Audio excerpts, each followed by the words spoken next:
Shalom, Royal Family. The class you are about to hear is taught by the Honorable Yahweh Ben Yahweh many years ago. Remember to like, share, and subscribe to our channel. Visit us at www.yahweh144000.com. Also, Royal Family, you can enroll in classes designed for the Godhead at www.universityofyahweh.org. Enjoy. And only when you come into the knowledge of your true self can you love yourself. And you can never, ever love your neighbor without first loving yourself. You can't possibly love me until you first love yourself. A man without self-love hates everybody in the world while he pretends to love his enemy. When he says he loves everybody, he's a liar. He only loves those who give him his paycheck. And he doesn't love them.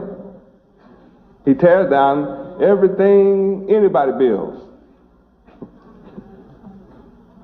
Even when white people come and build up beautiful homes within the ghetto, it becomes another part of the ghetto. It looks just like the rest of the ghetto, quickly.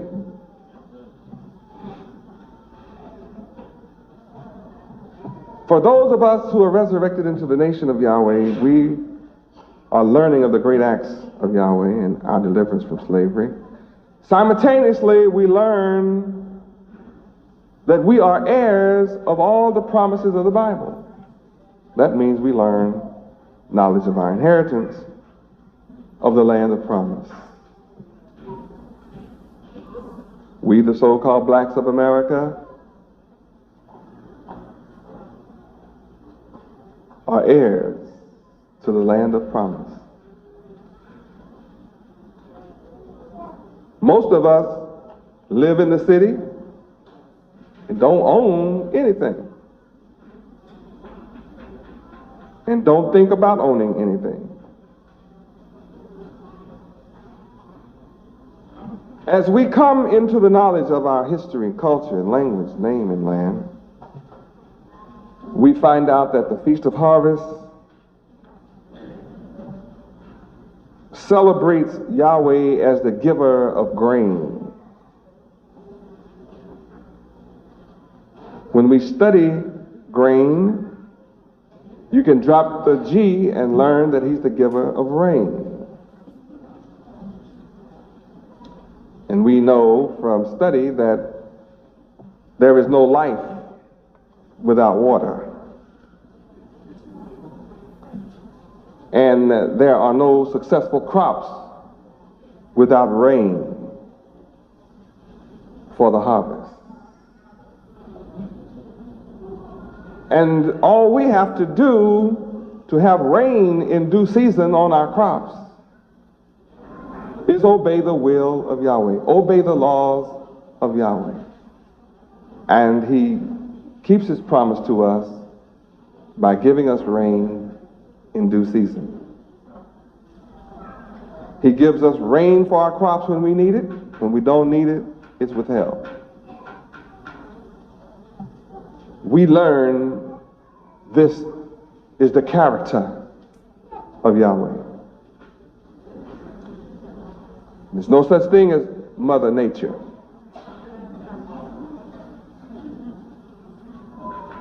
You can't look at nature and say, "Hi, Mom." Yahweh is man. Yahweh is divine mind. And it is he that controls nature. It is Yahweh that is the giver of the rain. He's the giver of the grain.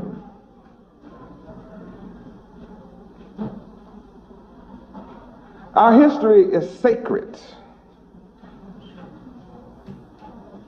because our Father is to be regarded in a sacred manner.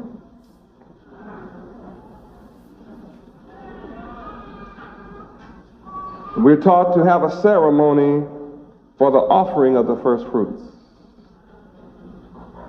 And ceremony is an institution. It means that the first fruits as a high holy day for us as Israel is to be an institution.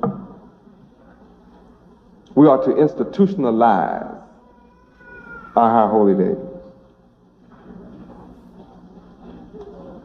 Now, the Feast of Harvest, the Feast of Weeks, requires you to present your first fruit to Yahweh. But you must do this of your own free will. It is not my job to force you.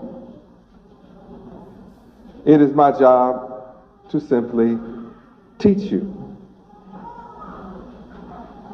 Consequently, I'm going to need that scripture which says, whosoever will, let him come.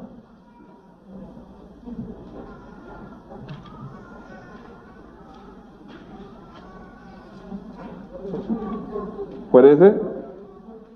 Revelation chapter 22, verse 17.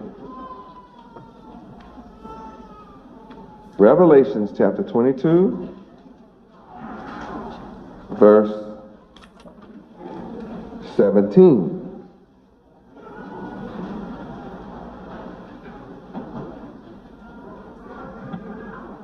That's certainly one. There's another one too, but this one is fine.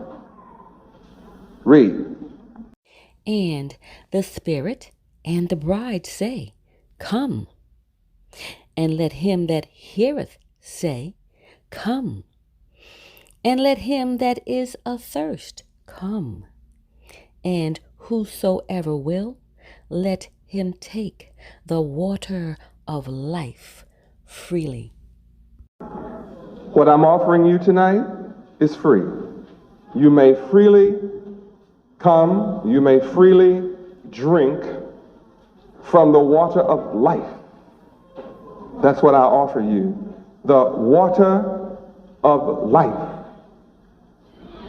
And all of you who are thirsty for the water of life, you may come of your own free will and drink to your content. And no matter how much you drink, it will not diminish my supply.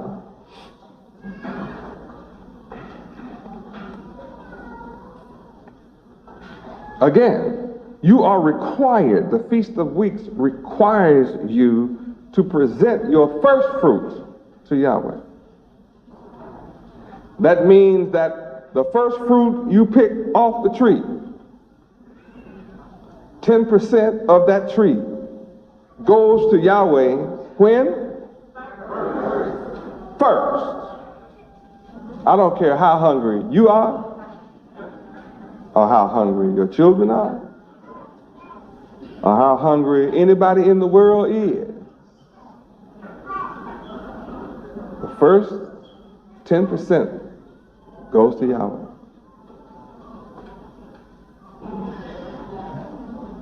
Is that logical? Yes, sir. Well, what is so logical about it? It's the fact that the tree was created by Yahweh. And it was created to give its fruit by Yahweh. And the seed that is within the fruit carries the germ of life to produce another tree and fruit like the one you are offered to eat. And it is Yahweh who created the earth that the tree takes root in. It is Yahweh who created the system that sustains the tree. It is Yahweh who gives the tree the water that it needs to live. And the carbon dioxide, is it? Huh? To breathe in. It is Yahweh that did all of this. And after doing this and making the fruit of the tree good for you to eat, that which he tells you is good for you, then isn't it logical for him to require you to give to him first of that is already his? That he is so bountifully willing to share with you 90% of it? But your only requirement is to give him 10% of it first?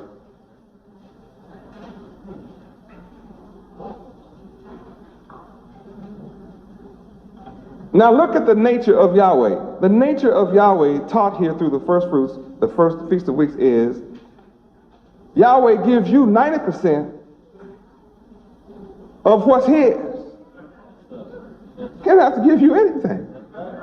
It's all his.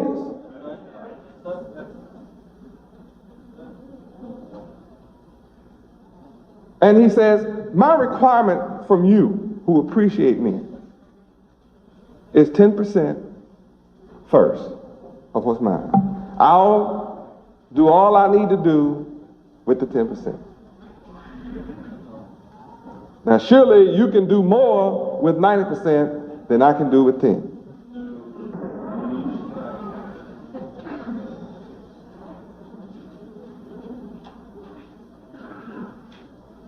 Yet I'm giving you 90% of my creation. Just give me my 10% off the top.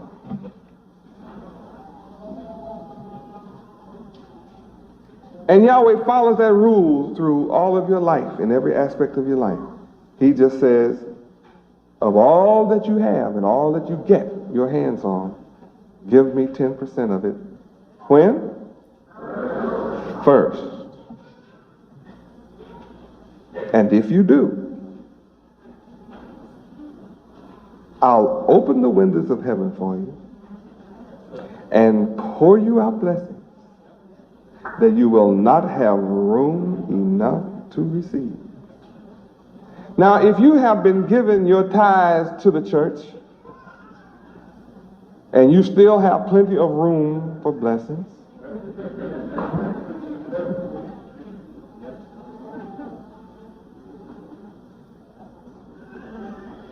then you need to switch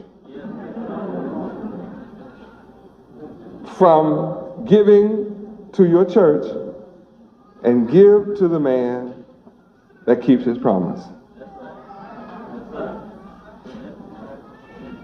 I'm here to witness to you that Yahweh keeps his promise of opening the windows of heaven and pouring us out blessings that we don't have enough people together.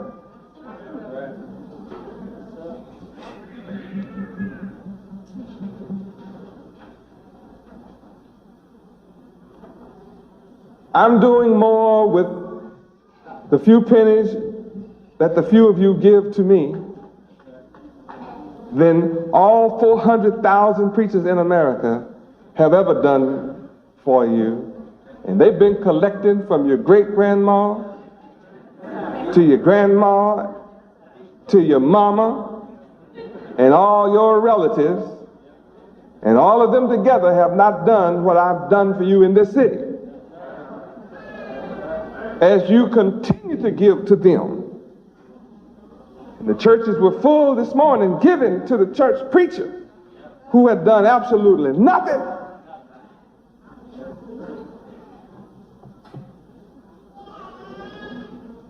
But when you, the little sheep, get tired of having nothing,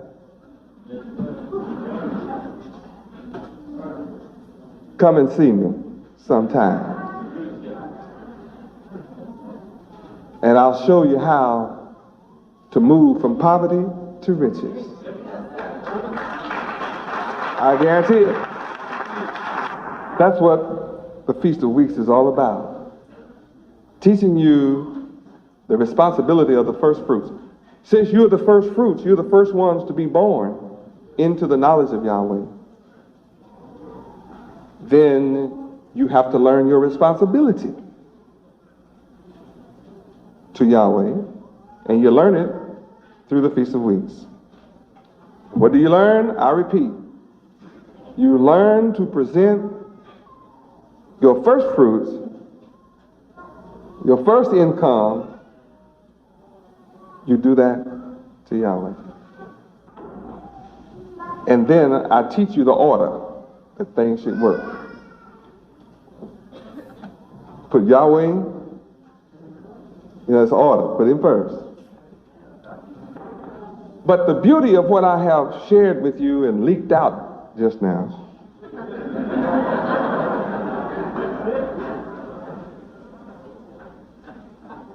is that nothing you do is going to work unless you put Yahweh first.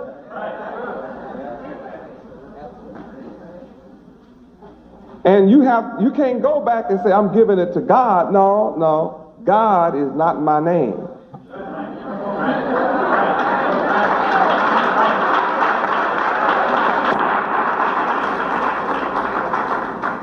And your illogical mind has been lying to you all your life. Every time you said you have given your offering to God, you're a liar. Because if you've been giving your money to God, I logically have to ask you, where is he? Where is his bank? Where was he located? Surely you can tell me what he looks like. If you gave it to him, he must have been a material being because you took a material substance out of your pocket and left it somewhere.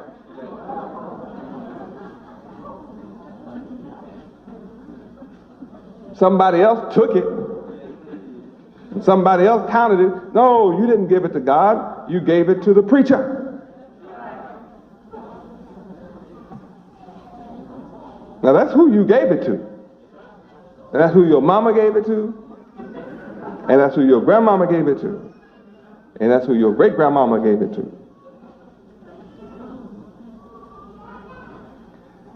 And your room is empty of blessings.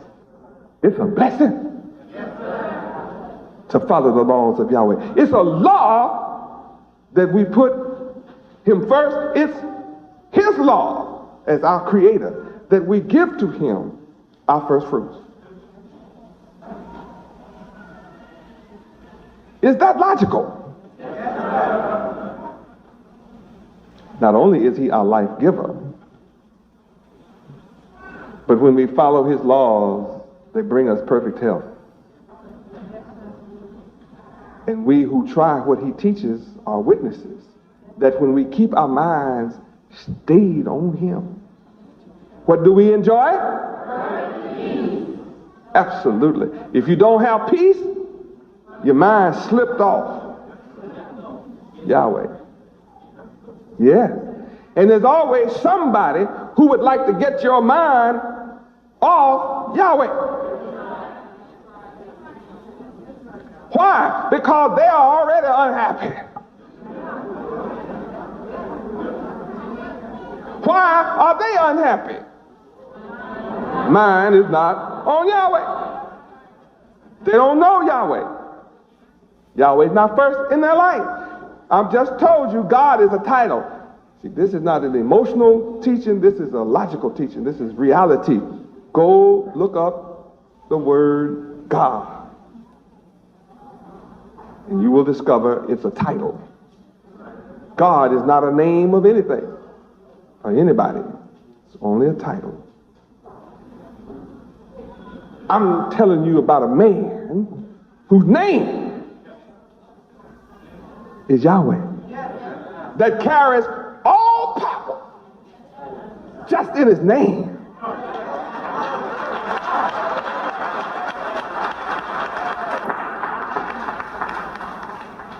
All that I teach you is from this name, the knowledge of this name. In fact, King Solomon was ascribed to be the wisest king to have ever lived, and his fame and glory was due to the name Yahweh.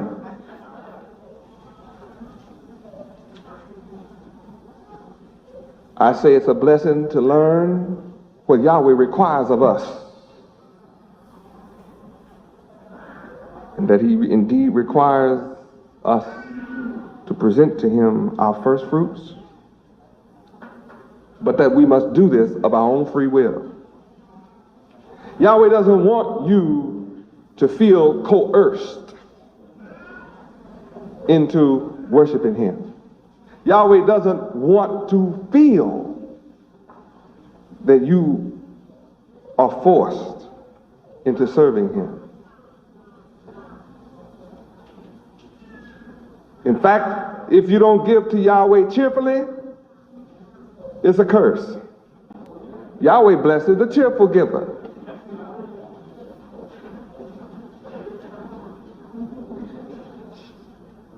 And the only way that you can give to Yahweh cheerfully is to understand who Yahweh is in relationship to you and who you are in relationship to Yahweh.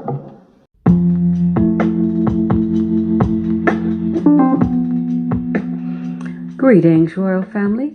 Let's talk about the most prestigious private university in the universe, the University of Yahweh. It is here where students, parents, adults, and teachers study the divine mind of Yahweh Ben Yahweh, thus elevating them to contemplate and understand the loftier concepts and principles, enabling their minds to focus and think on an extraterrestrial level.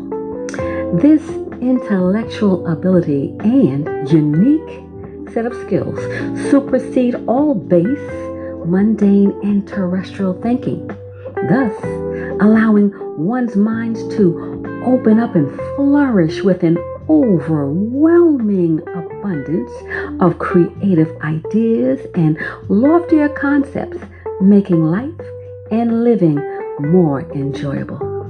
The University of Yahweh is woven deep within the fabric of the moral principles of truth, honesty, integrity, true holiness, righteousness, ethics, and justice for all.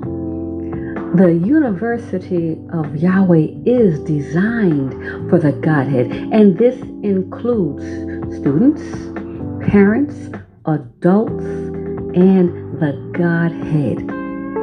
In the University of Yahweh, the online platform, you gain a structured format to the approach of the divine mind of Yud-Heh-Wav-Heh Yahweh. We welcome you to visit our website at www.universityofyahweh.org. This platform is specifically designed for the Godhead and the Godhead family. The 144,000 chosen to rule in righteousness. We look forward to working with you as we prepare for rulership in righteousness. Praise Yud-Heh-Wav-Heh. Praise Yud-Heh-Wav-Heh. Beit Nun Sophie Yud-Heh-Wav-Heh. Shalom, Royal Family.